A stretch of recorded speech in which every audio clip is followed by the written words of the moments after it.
Hey, I'm Amy and this is the Angry Pickle Bus, and today I'm going to talk to you a little bit more about the decorating side. Okay, first we had some questions about maybe more specifics about the decorating part of the bus, and since I was mostly in charge of that, I thought that I would do a little video today. We'll start with the cushions on the bus since that's the closest to me. We actually got the back cushions. They're just regular couch cushions that we got off Craigslist.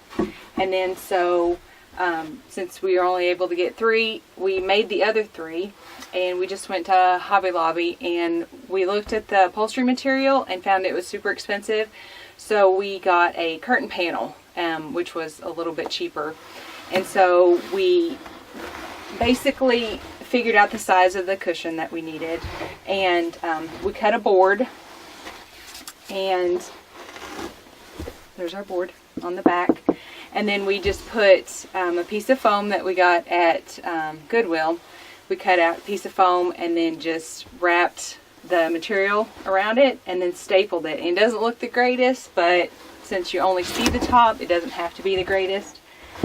And then that's how we made the cushions. Okay. For the curtains, they were also very expensive, so I went on Sierra Trading Post, and they had tablecloths on clearance.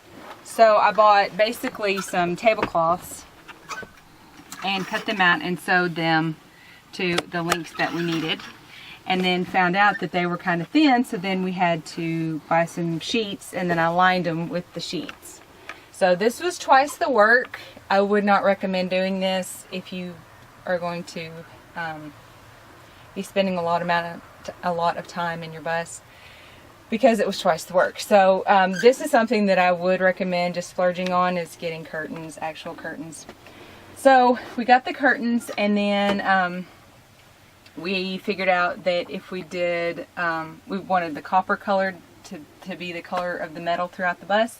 So we just got copper rods instead of curtain rods because they were also cheaper. And then once we got them, we had to figure out how to attach them to the bottom of the shelf.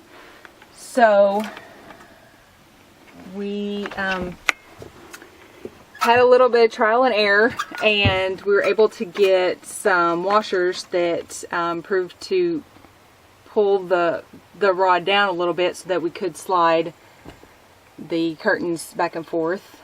So we have washers as a gap, and then this is also in the plumbing section. I don't remember what it's called, but you can get these in the plumbing section. There's also the copper color. And then whenever we came to the curtain hooks, they were all super wide and would not fit in here, so we just basically stripped some wire that we had left over from the electrical system and just wrapped them around and just made these curtain rods.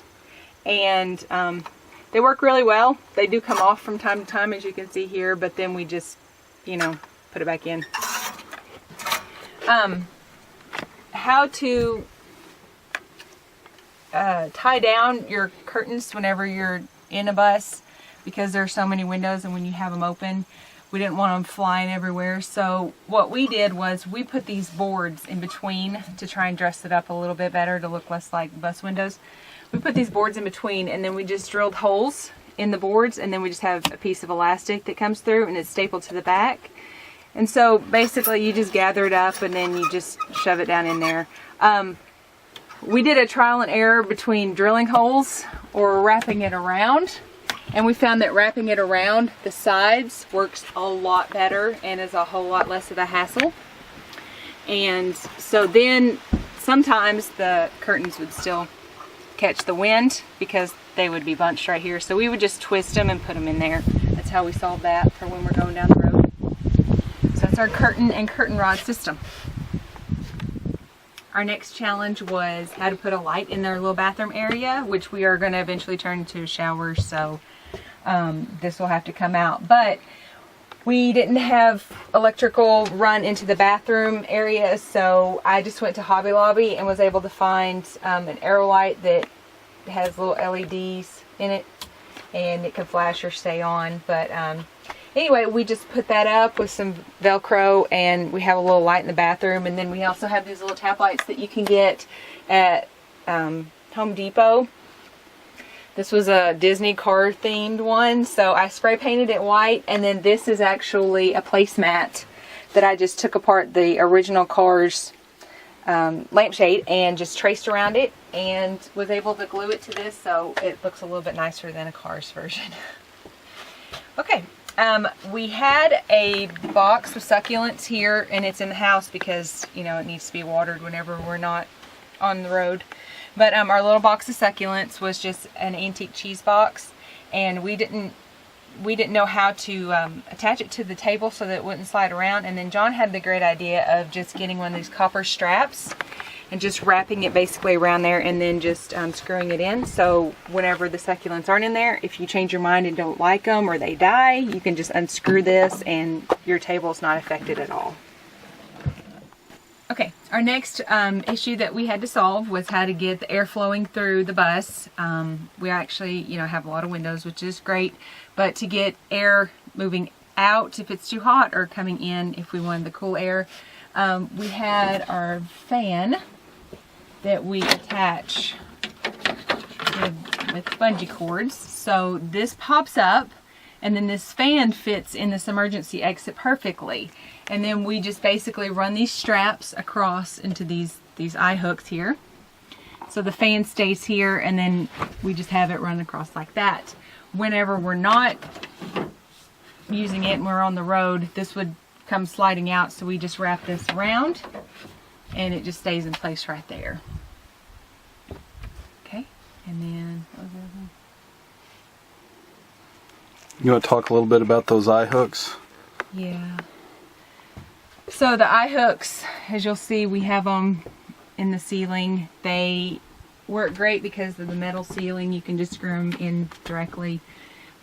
We have them all over the ceiling. They blend in perfectly, and this is where we have our shower, is where we would hook the ones in the front. We have our hula hoop with shower curtain around it, and our base that's under the seat there. And that works okay. That's why we're redoing the bathroom in a future video, to get it to be a little bit nicer, because it's a lot of work to take a shower in here and a lot of cleanup. So we do use the eye hook still, though, to run the curtain across the front for when we are camped somewhere, and we can just block off the front there. So we just have little curtain hooks, and we just hook it in there, and they're really a great asset, because you can, you know, run a little clothesline and dry some stuff if you need to, or whatever. So it took us a little while to figure out what the name of them was, and we'll put a link to where you can get them. We just got them off Amazon. So you can get a 10-pack of them on Amazon for, I think, like $5 or $6. They're very handy, and they screw into the ceiling really easy, especially with this perforated ceiling. Screws just go right in there, and Amy's about to get attacked by a wasp. Okay, so there are a few little bits of information from Amy on what she did with her decorating part.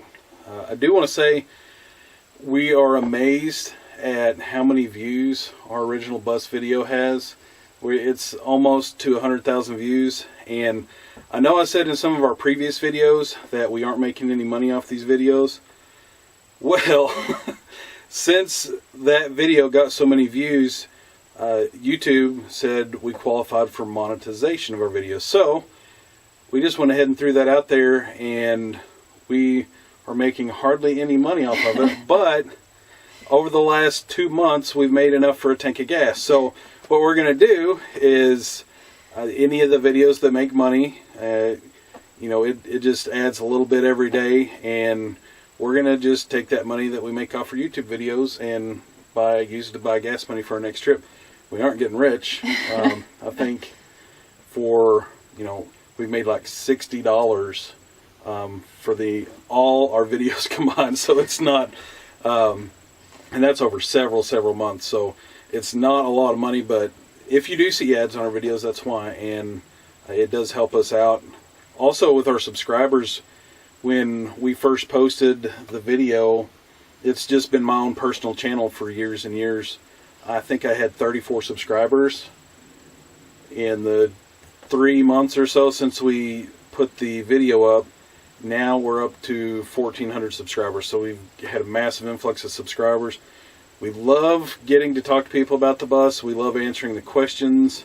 It's really fun for us, and if there's anything we can do to help anybody else with their bus project, we are more than happy to answer questions. We're no experts, but lots of trial and error. we put in hours and hours on our bus, and we found stuff that worked and didn't work. So, like always, if you have any questions, please feel free to ask, and we'll do our best to answer. Thank you for watching. Thanks.